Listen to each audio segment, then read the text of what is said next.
साफ नियत। किसी गांव में एक साधु रहता था जो दिन भर लोगों को उपदेश दिया करता था। उसी गांव में एक नर्तकी थी जो लोगों के सामने नाचकर उनका मन बहलाया करती थी। एक दिन गांव में बाढ़ आ गई और दोनों एक साथ ही मर गए।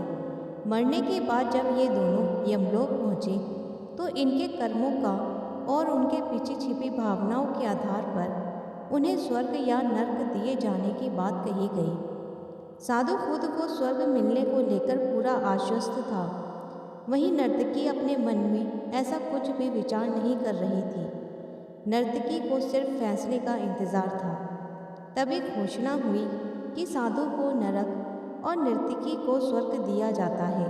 इस फैसले को सुनकर साधु गुस्से से यमराज पर चिल्लाया और क्रोधित होकर पूछा, यह कैसा न्याय है महाराज?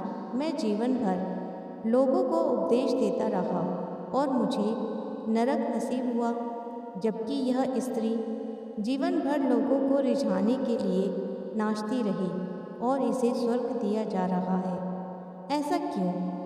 यमराज ने शांत भाव से उत्तर दिया, यह नर्तकी अपना पेट भरने के लिए नाचती थी, लेकिन इसके मन में यही भावना थी कि मैं अपनी कला को ईश्वर के चरणों में समर्पित कर रही हूँ, जबकि तुम उपदेश देते हुए भी यह सोचते थे कि काश तुम भी नर्तकी का नाच देखने को मिल जाता। हे साधु, लगता है तुम भी ईश्वर के इस महत्वपूर्ण संदेश को भूल गए कि इंसान के कर्म से अधिक कर्म करने के पीछे की भावनाएं मायने रखती हैं। अतः तुम्हें नरक और नर्तकी को स्वर्ग दिया जाता है।